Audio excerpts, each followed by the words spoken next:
Bienvenido, bienvenida al podcast de la energía, un podcast de Álvaro Peñarrubia Ramírez.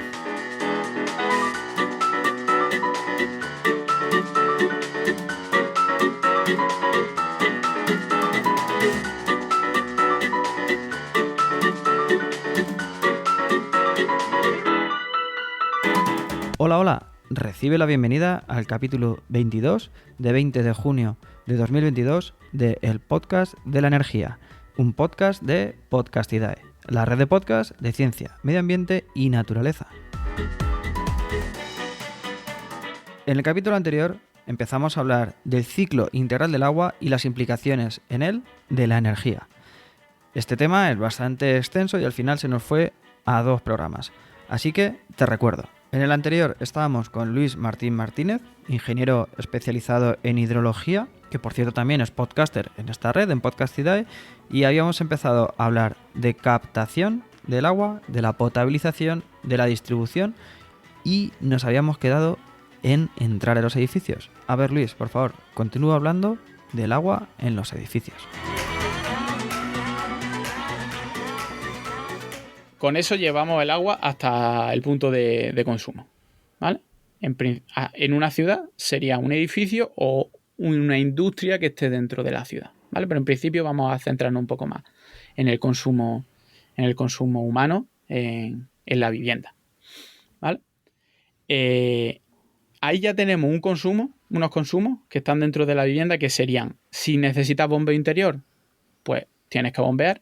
Hay muchos edificios que tienen un grupo de bombeo interior porque la presión del agua que le llega no es suficiente para llegar a todas las plantas con la suficiente presión. Luego tenemos calentar el agua, porque antes de consumirla, por lo que sea, tienes que calentarla porque te tienes que duchar, porque la estás consumiendo para los electrodomésticos.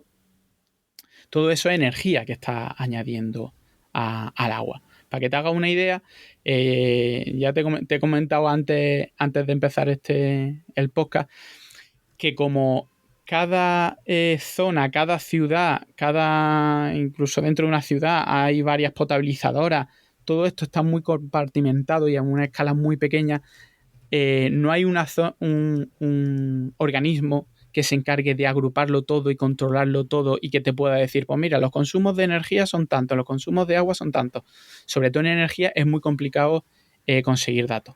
Entonces hay pocos estudios que te digan los datos, los consumos que hay, que tengan una referencia. Pero para hacerte una idea, te voy a comentar que tengo aquí apuntado la publicación.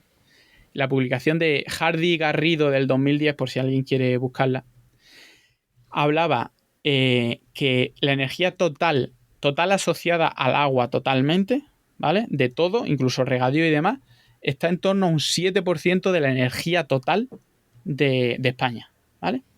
Pero lo interesante aquí estaba energía necesaria la para energía el agua. total asociada al agua, al agua, incluso regadío, el consumo de industria, el consumo doméstico, es en torno a un 7% de la energía total que se consume en España, ¿vale? Y que podría llegar al doble, es decir, otro 7% en lo que se consume de energía asociada al agua, pero ya dentro de la industria y dentro de la vivienda. Es decir, el 7% hasta ahí que llega, hasta que la empresa distribuidora de agua te dice ahí tienes tu agua, y luego lo que tú haces con agua puede llegar hasta el otro 7%. Dentro de lo que tú haces con agua dentro de una vivienda, pues básicamente estará el bombearla, si necesitas bombearla hasta tu casa, y sobre todo el calentarla, porque calentar agua requiere muchísima energía. Ahí entran dentro la eficiencia de calentadores, electrodomésticos de alta eficiencia, que, entre otras cosas, gastan menos energía y gastan menos agua. Muchas veces va asociado. Muchas veces los electrodomésticos que gastan muy poca energía es porque gastan muy poca agua, porque al final, por ejemplo, una lavadora o un lavavajillas, sobre todo un lavavajillas, lo que gasta, la energía que gasta básicamente es en calentar ese agua, porque tampoco es que tenga una gran presión. En una lavadora por lo menos tiene el tambor que da vuelta y gasta algo más de energía que eso, pero un lavavajillas realmente, cuanto menos agua gaste, si lava bien, menos energía gastará porque necesita calentar menos agua. Vale, pues ahí tenemos, hemos llegado ya al consumo. Ahora empieza casi lo que no se ve y lo que no se habla tanto, que es, ahora me tengo que llevar toda esa agua y la tengo que llevar al alcantarillado hasta una depuradora para poder llevarla a mi sistema de mi vertido hasta volverlo a la naturaleza, ¿vale? Y aquí también hay mucho gasto energético. Primero en el alcantarillado. El alcantarillado se intenta siempre, ¿vale? Porque las tuberías de agua sí van a presión, pero las tuberías de alcantarillado no van a presión, van por gravedad, ¿vale? No, el agua no va allí a presión. De hecho, si pones una tubería de agua de alcantarillado a presión, pues lo más normal es que empiece a fugar agua y demás. Y de hecho, las tuberías están abiertas, ¿vale? Esas tuberías, en la mayoría de las ciudades, en la mayor parte que no son partes nuevas, lo que son las alcantarillas de agua cuando entra el agua de lluvia y demás, eso es un agujero que lleva la tubería. Cuando llueve mucho, muchas veces lo que pasa es que saltan las tapas de la alcantarilla porque entra el sistema a presión. Entonces, eso solo funciona por gravedad. Pero claro, solo funciona por gravedad hasta donde puedes. Tú cuando diseñas un sistema de alcantarillado, pues intentas que vaya por gravedad, pero si no tienes mucha pendiente o una ciudad totalmente llana, al final cada vez tienes el colector de la alcantarilla cada vez más profundo, porque tú Se va dando de pendiente y al final la depuradora la tienes que hacer subterránea. Claro, exactamente. Y como no puedo hacer eso y además antes de llegar a la depuradora pues necesitaría hacer unas zanjas brutales para poder meter la tubería hasta ese punto, pues lo que se hace es estaciones de bombeo de aguas residuales. Pues yo llego a un punto en que ya no me compensa o que tengo que salvar alguna pendiente y bombeo el aguas residuales hasta otro punto, mucho más alto obviamente, y ahí a partir de ahí si necesito seguir transportando el agua, pues ya sigo transportando el agua por gravedad. Y ahí es donde aparecen los famosos estos monstruos de las alcantarillas, ¿no? Lo de las toallitas que se quedan. Exactamente. Y llega un momento en que por ahí no está pasando el agua. ¿Y por qué no pasa el agua? Porque hay un tapón brutal, porque las toallitas estas que se han puesto de moda últimamente han creado un tapón brutal porque no se deshacen. Incluso las que te ponen en el envase, que son aptas para tirar al bate y demás, incluso esas no se deshacen. Eso han conseguido un vericueto legal con unas pruebas, y eso que se cambió la legislación para que hubiera unas pruebas en teoría objetivas que te dijeran si se pueden tirar o no se pueden tirar. Al final se terminan creando estos tapones, y muchas veces estos tapones se sacan y en las estaciones de bombeo, por ejemplo, porque claro, si o la obstruyen directamente, porque si eso llega a una bomba de aguas residuales, que no son como las bombas de agua limpia, porque muchas veces ahí entran otras cosas que no son líquidos, y son líquidos pues con más densidad, más abrasivos, son bombas que tienen que ser más robustas. Ahí se forman unas peloteras bastante buenas. Si no llegan a la edad, preferiblemente que no lleguen a la edad, pero en las estaciones de bombeo se forman lo que le llaman el monstruo de las toallitas. Claro, porque por lo que decías, puede haber filtrados intermedios antes de llegar a la estación de depuración, ¿no? O cuando he dicho mejor que no lleguen es porque no hay que meterlas en el saneamiento directamente. Claro, sí, pero hombre, si cuanto menos lejos lleguen, pues mejor. Si las puedes detectar un poquito antes, porque si llegan a la estación a la edad, seguramente el monstruo será muchísimo más grande, porque habrá muchos pequeños monstruos que hayan ido desde muchas zonas. Cuanto antes se quiten, mejor van a funcionar las bombas, más eficientes van a ser por donde los colectores pues van a ir más limpios. Al final, todo esto va a ser mucho mejor. La verdad es que si no hay las toallitas. Es algo complejo porque en la parte de abastecimiento trabajamos con agua a presión, que tiene su dificultad porque tienes que meter el agua con determinada presión o rebombear si hemos dicho que es una ciudad plana y no tiene la presión suficiente, el desnivel suficiente. Al estar a presión pues se pueden degradar las uniones, ¿no? Las propias tuberías, provocar fugas, pero claro, cuando estamos hablando de saneamiento tienes que buscar esa pendiente constante que decíamos, con un caudal suficiente para que se autolimpie el colector, ¿no? En la medida de lo posible, que el contenido de esas aguas residuales pues lleva de todo, lleva sólidos, lleva restos de comida, lleva heces, lleva aceites, porque pasa, ¿no? No debería, pero pasa. Sí, sí. Y, Sí, sí. y es algo complejo, ¿no? O sea, el mantenimiento Sí, y el diseño de esas redes no debe ser nada sí, trivial.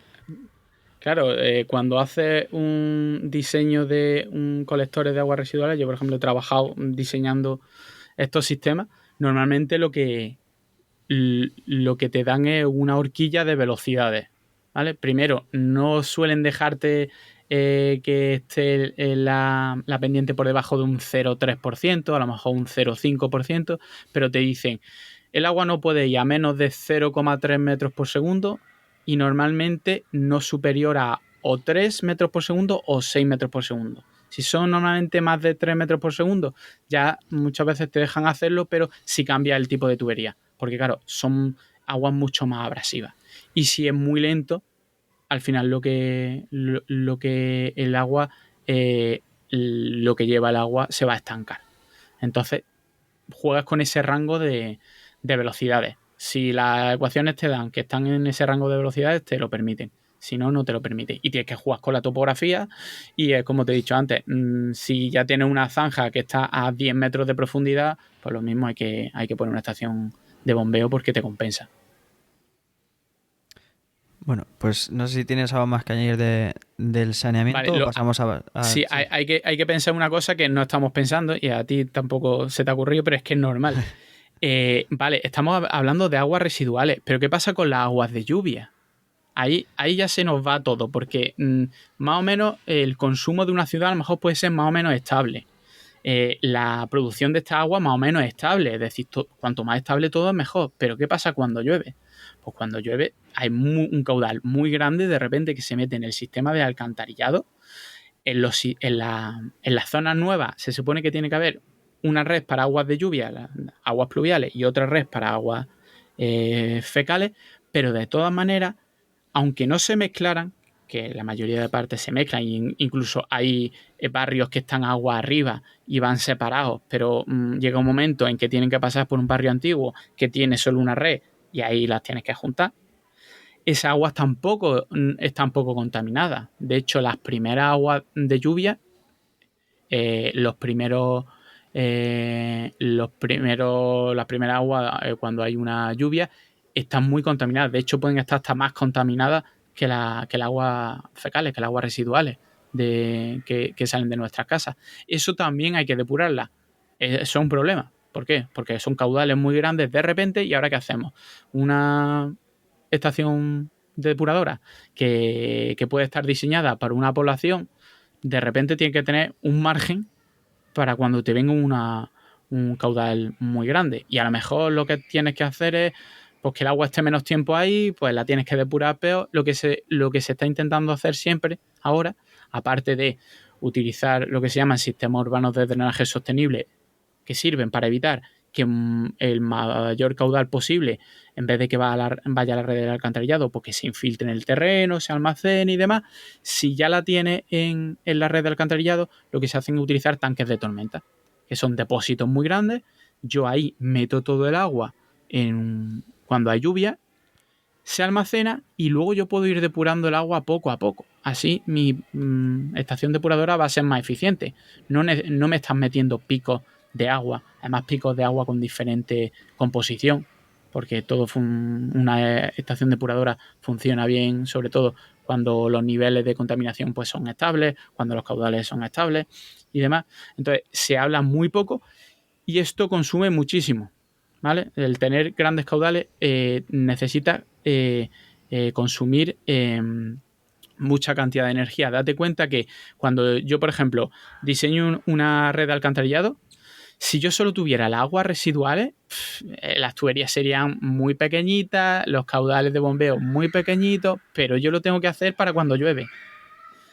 Para cuando llueve, incluso lo que se hace es meter aliviaderos para que cuando suba por encima de un volumen yo pueda verter ese agua, que se supone que las aguas residuales ya están muy diluidas y entonces no es tan malo, no voy a decir que no pase nada, pero no es tan malo verterlas directamente sin llevarla a la depuradora, porque si no, si yo tuviera que llevar toda esa cantidad de agua cuando viene una lluvia por por los colectores, me saldrían unos colectores brutalmente grandes, y cuando llegara a una estación depuradora, la estación depuradora sería incapaz de depurar el agua. De hecho, lo que haría la estación depuradora es un bypass, y cuando pasa de un caudal muy grande, la tiro directamente al río, porque si no, no tienen capacidad para hacerlo. Entonces, se intenta que esa agua, que tienen picos muy grandes, que no entren al sistema, o que gestionarla antes de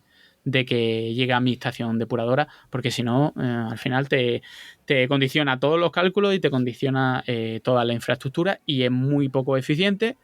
Imagínate una depuradora, una estación de bombeo de residuales, que a lo mejor tiene 10 litros, 20 litros por segundo, 30 litros por segundo de media que tú tendrías que bombear, y de repente te entran 3, 4 metros cúbicos por segundo. Y a lo mejor tú tienes que tener la capacidad de bombear eso, cuando lo normal es que estés hablando de caudales muy pequeños. ¿Cómo hace eso de manera eficiente? Pues no se puede. Directamente con esas diferencias de caudal es imposible tener un sistema de bombeo que sea realmente eficiente. Entonces ahí se gasta mucha energía, y es algo que nos hace hincapié.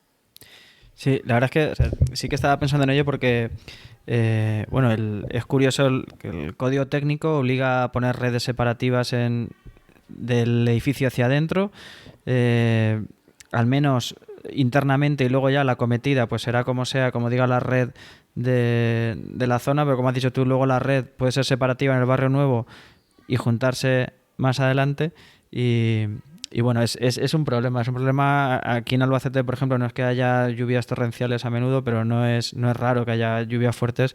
Y si te vas a la zona de la depuradora, ves esos aliviaderos que vierten directamente a un canal pequeñito que va habitualmente seco, muy seco, y pues aquello pues es digno de ver. Pero bueno, la verdad es que es un problema que no tiene fácil solución, y una de ellas, como decías, es el tanque de tormentas. Y aquí déjame que haga un paréntesis, porque voy a recomendar un podcast que es vuestro, de Haciendo Aguas, que es el de La Casa de Papel, el del 4, la temporada 1, en el que habláis de La Casa de Papel, y a alguna gente le habrá sonado cuando he dicho lo del... ¿Cómo es? El estanque de tormentas, ¿no? Sí, bueno, hay gente que le llama estanque de tormenta. A mí me gusta más tanque de tormenta. Bueno, pero que os lo recomiendo. En ese capítulo, quien haya visto La Casa de Papel en su última temporada, no vamos a hacer ningún spoiler, pero el agua y... Bueno, a lo mejor sí estoy haciendo ya el spoiler. Si no, pasad aquí un minutillo, ¿eh? El bueno, agua tiene, y la conducción por cañerías tiene mucha importancia en las últimas temporadas de La Casa de Papel. Exactamente. Y eso es muy interesante. Ahí lo comentamos, el tanque de tormentas que sale en la serie, porque es el tanque de tormentas más grande del mundo, que está en Madrid, el de Arroyo Fresno.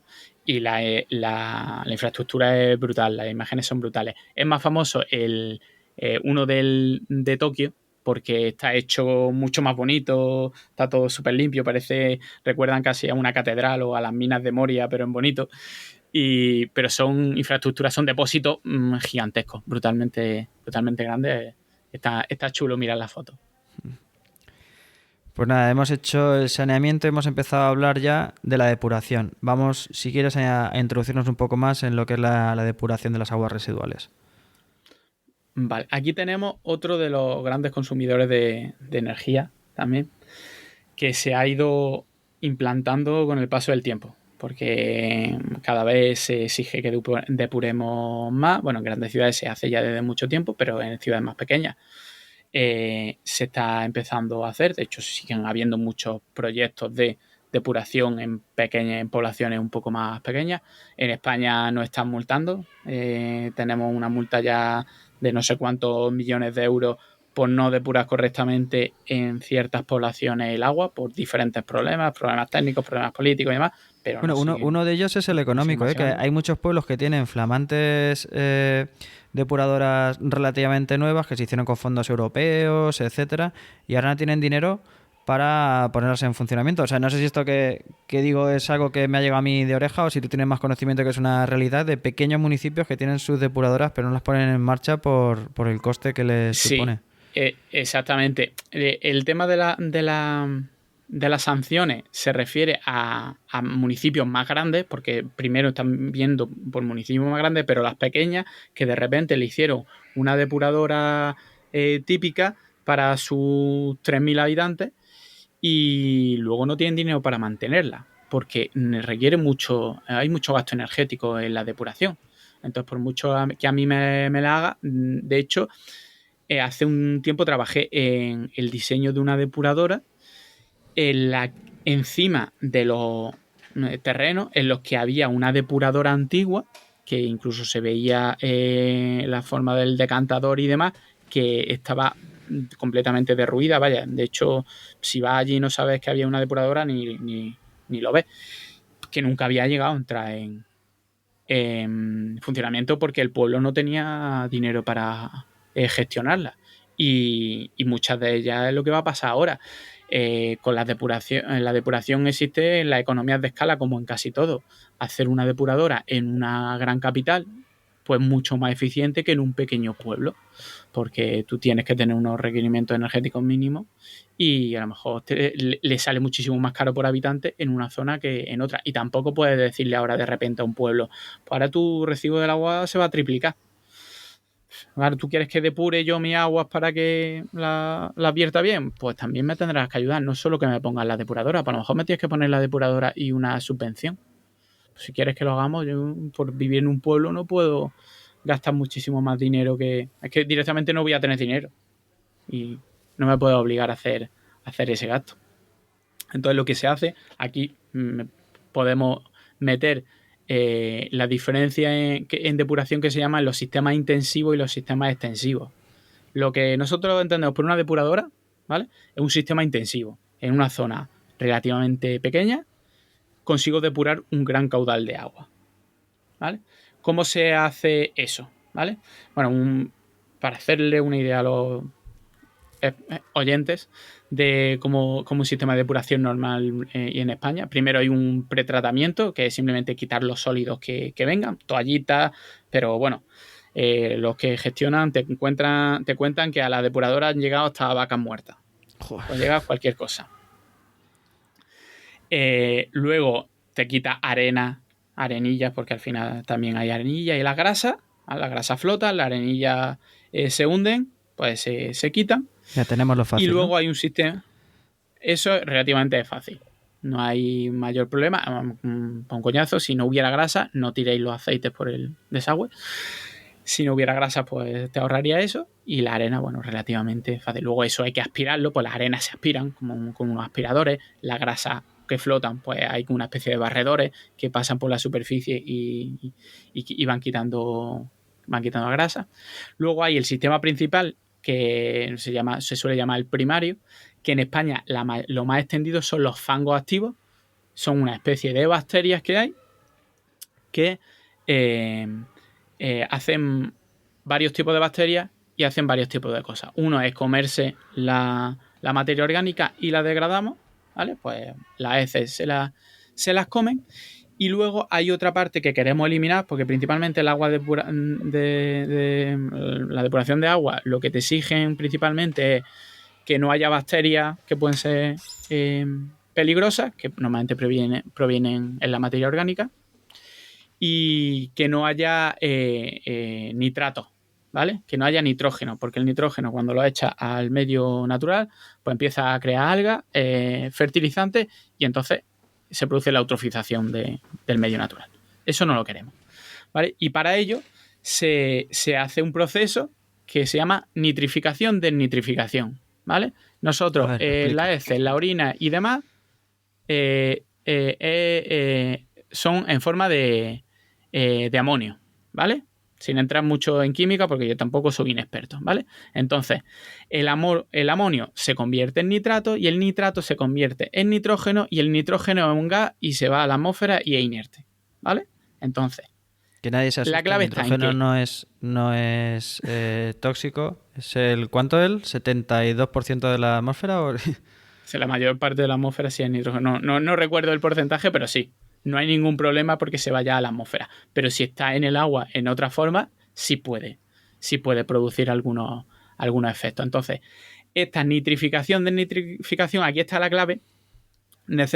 Hay unas bacterias que son aerobias, es decir, que necesitan que haya oxígeno en el agua, y otras que son anaerobias, que no hace falta que haya oxígeno. Como tenemos bacterias comiéndose la materia orgánica y están consumiendo oxígeno, si nosotros simplemente dejáramos las bacterias y el agua residual, todo sería anaerobio, ¿vale? No habría oxígeno. Como nosotros necesitamos que haya una parte con oxígeno y otra parte sin oxígeno, ¿qué necesitamos? Meter oxígeno. Obviamente no vamos a meter oxígeno puro, lo que hacemos es meter aire. Y entonces aireamos. Eso es cuando vemos una depuradora, por ejemplo, si alguien ha visto una imagen de una depuradora que parece como una piscina de café con leche y burbujeando, como si estuviera hirviendo. Lo que hace es inyectar constantemente aire. Y eso es un gran gasto de energía. Estás bombeando aire constantemente. Entonces, ahí es uno de los gastos más energéticos de la depuración. Claro, eso lo necesitas para hacer ese proceso en muy poco espacio. Y luego tenés un sistema secundario, que es cuando ya se ha producido eso, lo pasa a un decantador y ya los fangos van hacia abajo, el agua se clarifica. De hecho, si ves un decantador del secundario, ves que el agua prácticamente ya está transparente. No te la vayas a beber, pero está transparente. Y entonces parte de los fangos caen abajo, parte de esos fangos se vuelven a recircular, porque ahí están las bacterias que nosotros necesitamos, que son las que hacen realmente la depuración. Otra parte de los fangos lo que se hacen es ir a unas centrifugadoras de fangos para quitarle el agua y poder coger esos fangos y eliminarlos de alguna manera. Hay opciones de valorización de fangos que ahora lo comentaremos, seguramente te interesa el tema del biogás. Y si no, pues a lo mejor lo que hacemos es secarlos, incluso llevarlos para agricultura. Pero bueno, ahora mismo tienen poco uso.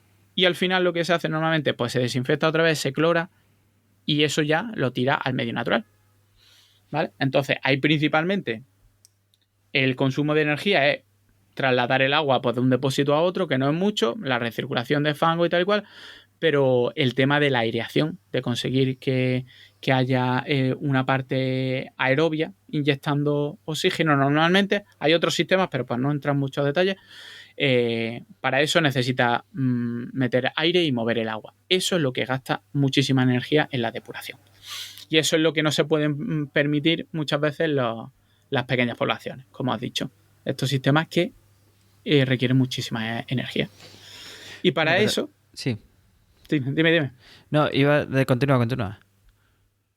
Y para eso te decía que están los sistemas los que se llaman extensivos, ¿vale? Son sistemas que requieren mucha más superficie, pero normalmente no requieren prácticamente consumo eléctrico. Muy poco. A lo mejor puedes llevarla de un sitio a otro, hacer el primer bombeo para llevarla a mi sistema de depuración. Para que te haga una idea, normalmente se habla de que en pequeñas poblaciones los sistemas extensivos necesitan unos 5 metros cuadrados por lo que se llaman habitantes equivalentes, que tampoco hace falta entrar en muchos detalles, pero bueno, como si fuesen habitantes, ¿vale? 5 metros cuadrados por habitante. Si hacemos la cuenta, en una ciudad saldrían unas extensiones brutales. A cambio, tienen muchísimo menos gasto de energía. ¿Qué es un sistema extensivo? Por ejemplo, puede ser un lagunaje, que como una laguna como si fuese natural, pues el agua va pasando por esa laguna y se va depurando por medios naturales. Lo que se suele utilizar ahora más, lo que se llaman es humedales horizontales.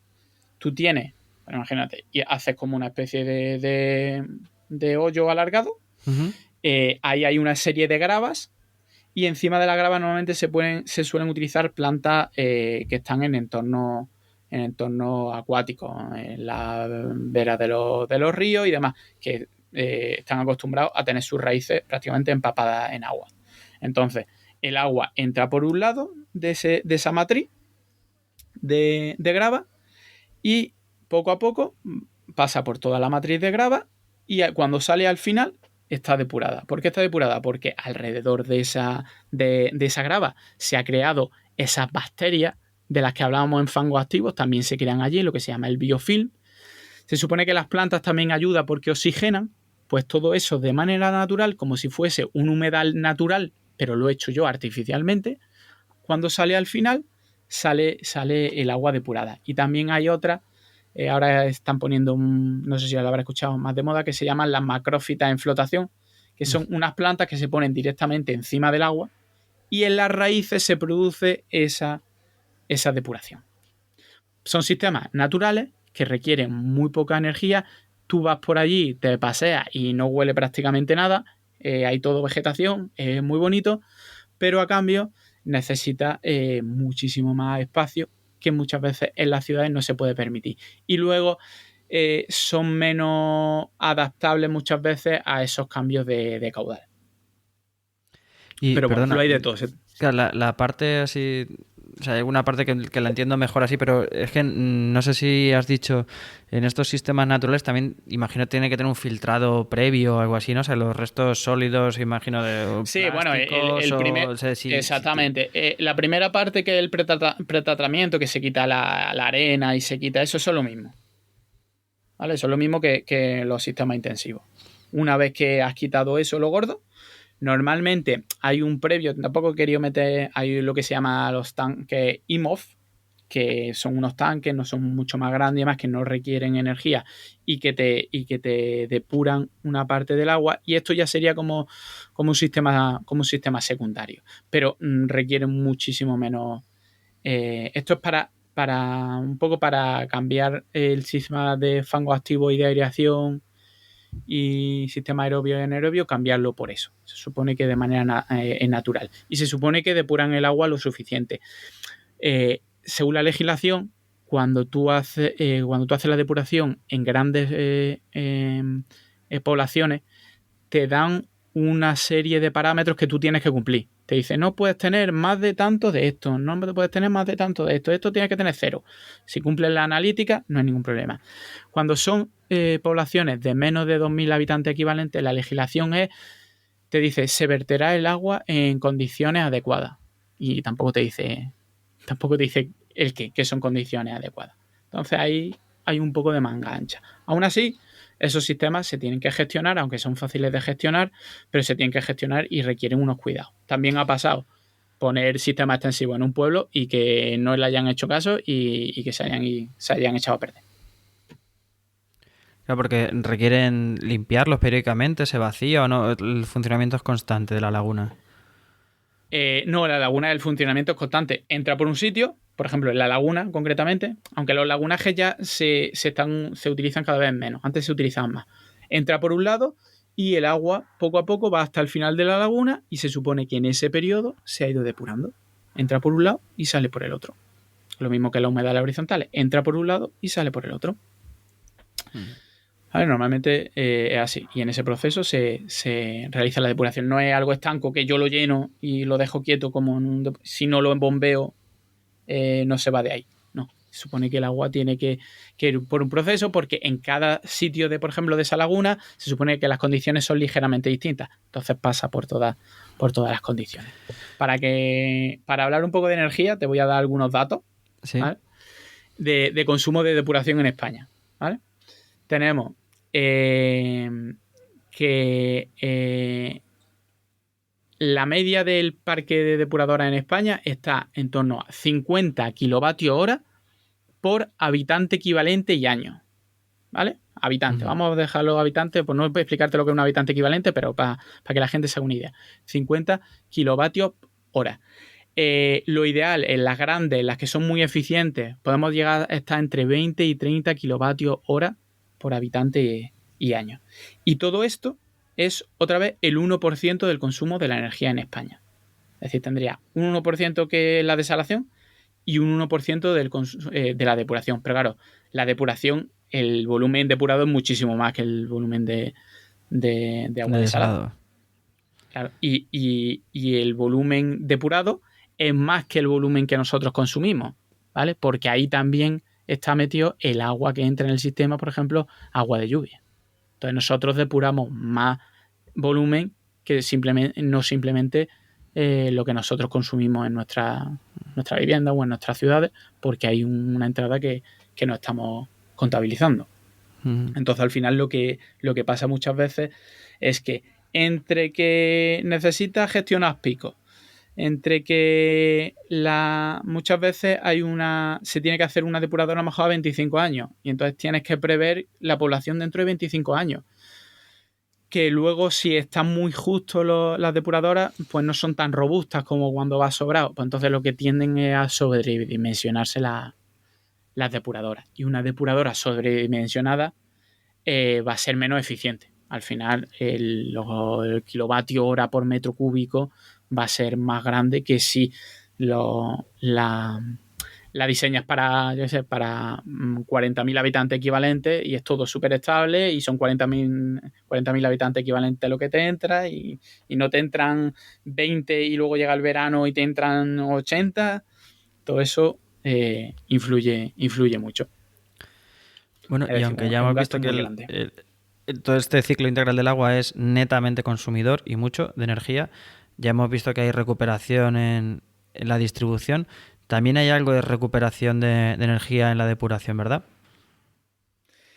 Está lo que se conoce como la cogeneración con biogás, ¿vale? La idea es, cojo esa materia orgánica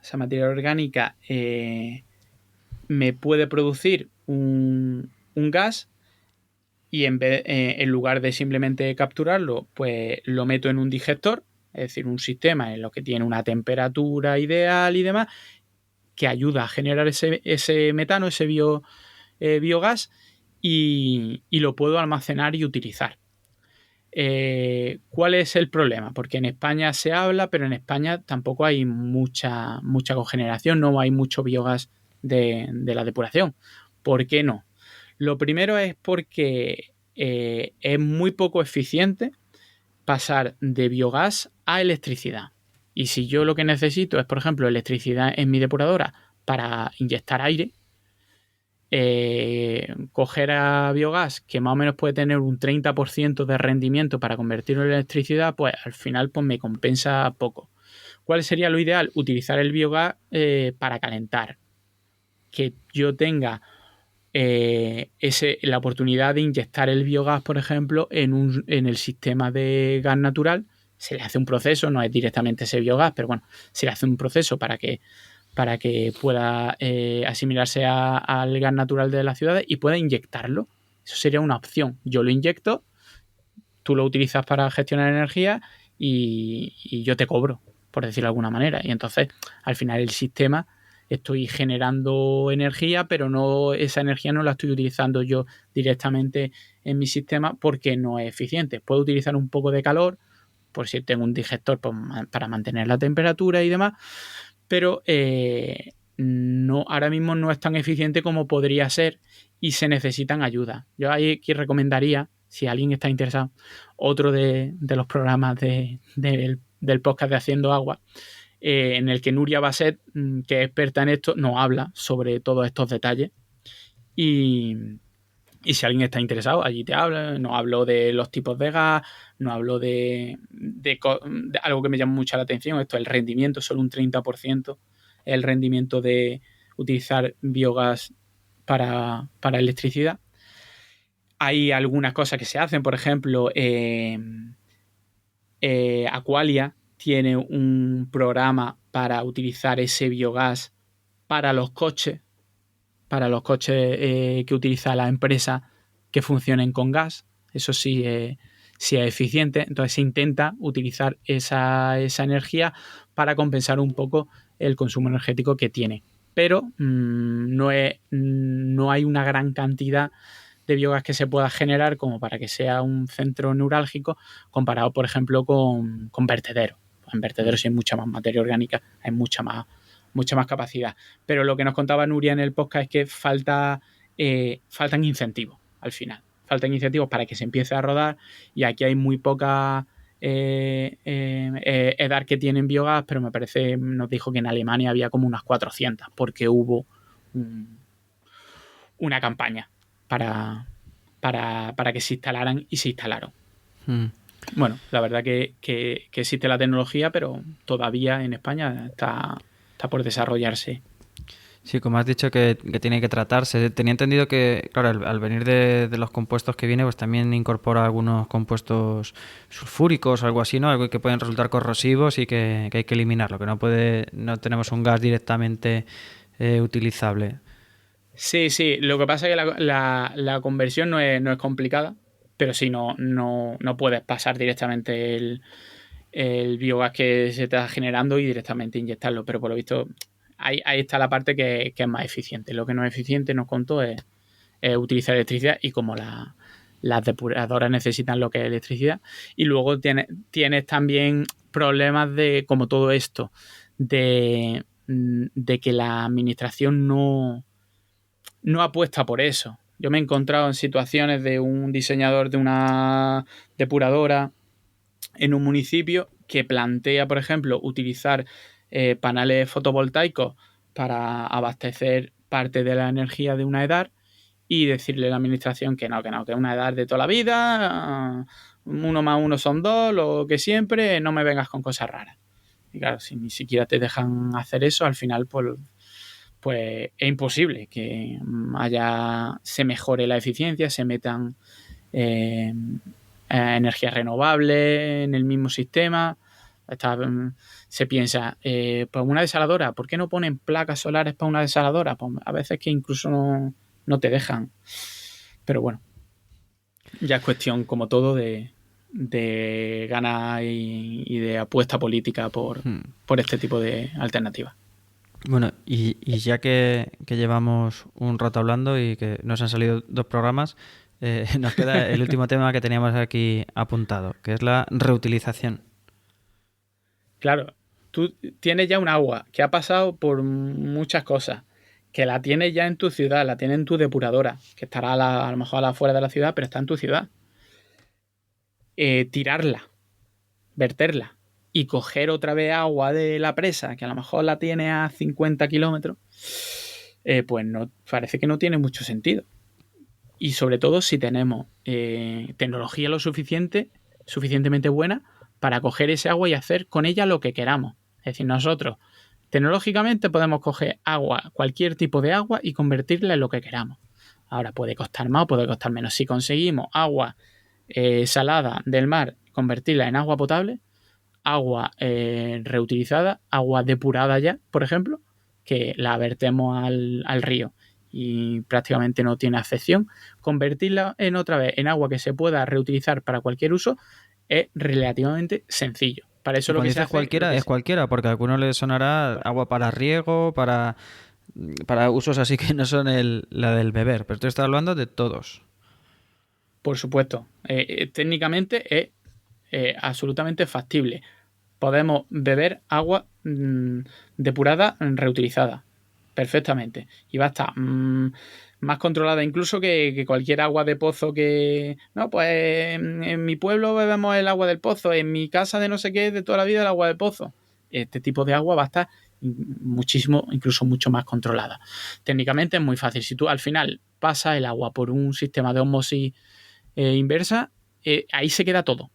Si ves, por ejemplo, un gráfico, hay un gráfico muy, muy visual, que el tamaño que tiene diferentes compuestos del agua y que se puede eliminar por los diferentes pasos de la filtración. Por ejemplo, existe ultrafiltración, nanofiltración, ósmosis inversa.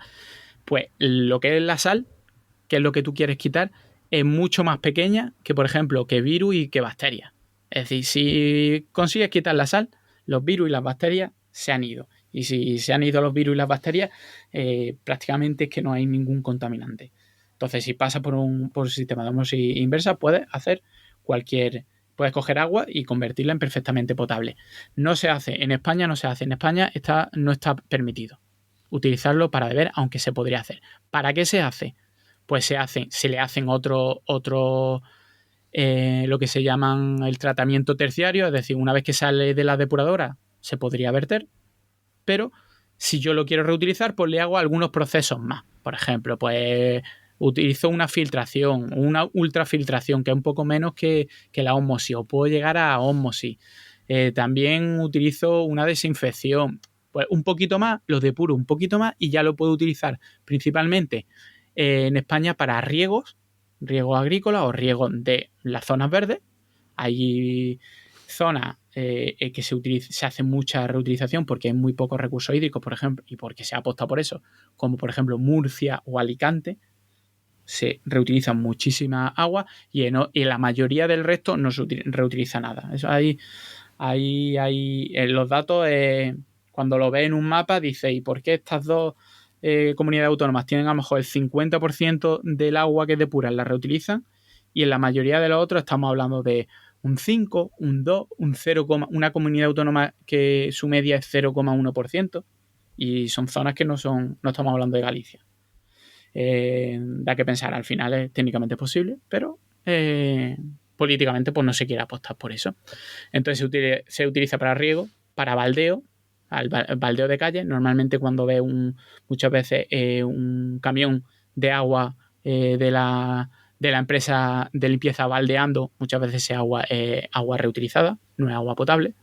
También se utiliza mucho para recarga de acuíferos. Pues en vez de echarla a un río, pues la utilizo, la inyecto en el acuífero, recargo el acuífero y como del acuífero voy a sacar el agua y luego la voy a depurar otra vez, pues parece que cuando pasa por la naturaleza ya sí puedes hacer lo que hemos dicho de coger el agua, reutilizarla y otra vez bebérnosla. Es como dice, el agua es reutilizada siempre. Si tú tienes un pueblo que consume agua, la depura y la tira en el río y tú estás 10 kilómetros más abajo y coges el agua del río, pues la única diferencia entre sacar una tubería de su depuradora y llevártela hasta tu potabilizadora, la única diferencia es que en vez de pasar por una tubería ha pasado por 10 kilómetros de río. Es decir, una cosa y la otra realmente puede darse el caso es que psicológico. Está más diluida, ¿no? Pero también es cierto que habría que ver las condiciones en las que todos los pueblos están, por lo que decíamos antes, están vertiendo a los ríos, y si ese agua diluida 10 kilómetros más abajo es mejor que si metiesen una tubería de agua perfectamente depurada, ¿no?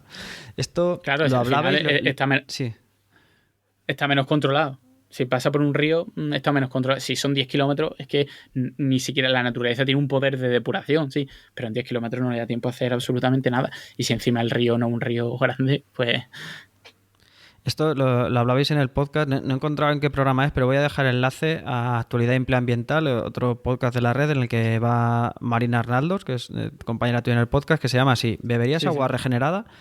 Y no sé si recuerdas tú en el capítulo que lo habláis también vosotros en Haciendo Agua, lo podemos dejar en las notas. Voy a dejar el de la casa de papel. Bueno, sí, yo te lo paso porque y este último. Han sido tantos capítulos que sí, pero claro, se pueden hacer y se hace, bueno, solo hay 2 ciudades así en las que más o menos se hace, con comillas.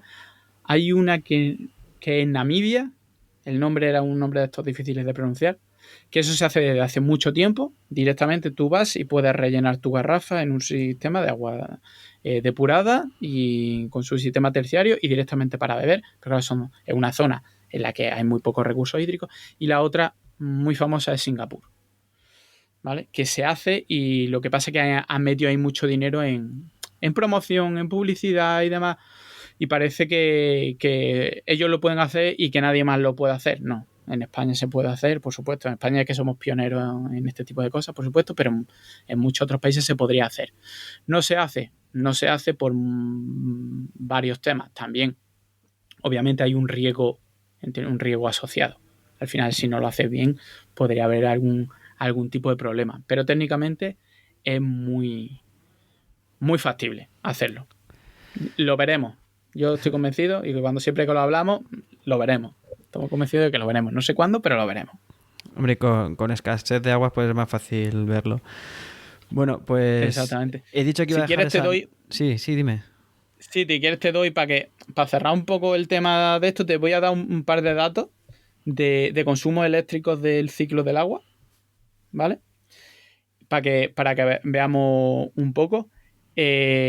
Son en torno del orden de, para el tratamiento y suministro, la primera parte hasta llegar a nuestra casa está entre 0,4 y 1 kilovatio hora el metro cúbico, de 0,4 a 1, y las residuales, desde que lo recogemos hasta que lo depuramos y lo vertemos, de 0,5 a 0,7 kilovatios horas el metro cúbico.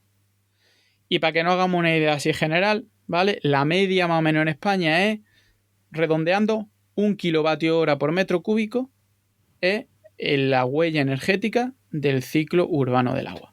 Un número que queda muy redondito. Para que la gente se haga una idea. Hay que dar los datos. Luego también, bueno, decía que en la nota del programa voy a dejar también otro más, que es explícitamente de energía, que hablabais en el podcast, que se llama 1001 formas de obtener energía del agua. Porque hemos estado hablando del ciclo integral del agua, el ciclo urbano del agua, pero también hay agua en la naturaleza por todas partes y de ella también podemos extraer energía cinética normalmente. Y es un podcast que es muy interesante, un programa muy interesante dentro de vuestro podcast en general, y también lo vamos a dejar ahí. Y nada más, después de esta conversación, no sé si quieres, no sé si se ha quedado algo ya después de todo, o si quieres hacer algún énfasis, alguna frase final. Pues bueno, que cada vez que el agua y la energía están íntimamente ligadas. Que el agua es distinta a la energía por muchas cosas, aunque esté ligada, y deberíamos de aprender o de copiar en la energía, el sistema de energía, ciertas cosas como recuperación de costes, como uniformidad. Aquí cada uno va de su padre y de su madre, un gestor que aglutine un poco todo esto y lo controle, y que cada vez va a haber más importancia con el tema del agua. Cada vez se va a escuchar más el tema del agua, cada vez va a haber, por una parte, menos requerimientos energéticos porque va a avanzar la técnica, pero también va a haber unos mayores requerimientos en calidad de agua, que va a aumentar el consumo energético, ¿vale? Porque cada vez el agua se va a tener que cuidar más, se va a tener que depurar más, la calidad del agua se tiene que llegar más, pero que el agua también es un aliado, como vamos a ver en plantas flotantes, como vamos a ver en sistemas de bombeo, ¿vale? De bombeo de embalses, que son muy útiles para almacenar energía cuando se esté generando por renovables, y pues tendremos que almacenar energía para cuando haya una punta. Pero que la gente piense que cuando vea 1 litro de agua en su casa, que piense que no es solo agua, que ahí hay mucho trabajo y mucha energía. Una parte debería de estar pintada en amarillo. Si dibujamos la energía en amarillo, pues una parte de eso no es solo el agua, la energía. Pues con eso nos vamos a quedar, que el agua cuesta mucha energía, como hemos dicho, obtenerla, tratarla antes y después de nuestro uso, y que esa energía no sale del aire. Bueno, si es eólica sí, pues nada, dinos ya por último, ¿dónde encontrarte? Unas referencias tuyas, redes sociales, donde quieras. Vale, pues en Twitter sobre todo soy más activo en Twitter, y me podréis encontrar como @waterhacker. ¿Sí? Y si os gusta, en YouTube también tengo un canal que subo vídeos de vez en cuando con temas relacionados con el agua, pero ya sabes, como el agua, o más directamente el agua, o el agua como excusa, que también es Waterhacker. Así que ahí me podéis encontrar. Bueno, he de decir que agua también en combinación con otros líquidos. También la acción del agua sólida, líquida, y cerveza también. He visto un vídeo, ¿no? De cómo eso lo dejamos ahí ya que la gente... Exactamente. Un clickbait, cómo enfriar cerveza en 15 minutos, literalmente. Del supermercado a estar congelada en 15 minutos. Buscarlo. Lo dejo ahí. Ahora que viene el veranito, perfecto. No hay que decir, oye, que hay que comprar, que mañana tenemos la barbacoa. No. Podéis comprarla y en 15 minutos tenéis el agua congelada, literalmente. Nada, clickbait, ir a por él. Venga. Bueno, pues nada, muchísimas gracias, Luis, por esta conversación, y desde luego creo que ha quedado muy claro tanto las bases de qué es el ciclo del agua, como dónde influye la energía, dónde tenemos principalmente esos consumos de energía. Muchas gracias, y nada, pues nos seguimos viendo por aquí, por la red de Podcastidades. Muchísimas gracias por la invitación. Espero no haberte dado demasiado la matraca. Nada, hombre, bien interesante. Pues nada, perfecto. Cuando quieras ya sabes dónde tienes tu tú experto en agua, cualquiera de los tres. Venga, eso es. Venimos aquí y te charlamos, que ya sabes que nosotros nos ponemos a hablar, empezamos a hacer agua y nunca se sabe dónde podemos terminar. Así es lo que dice, cómo empieza el podcast. Pues nada, con eso nos quedamos. Exactamente. Venga, muchas gracias, venga, un abrazo. Venga, un abrazo.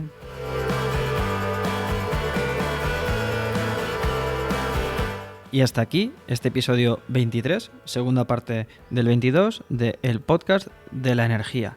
Espero que la espera te haya merecido la pena, que te haya resultado interesante este conjunto de 2 episodios que quizá se alejan un poco de la temática principal de este podcast, pero que a mí por lo menos me ha resultado muy interesante. Si a ti también te ha gustado, te sugiero que te suscribas. Y si crees que le puede resultar interesante a más personas, me ayudaría mucho que lo compartieras.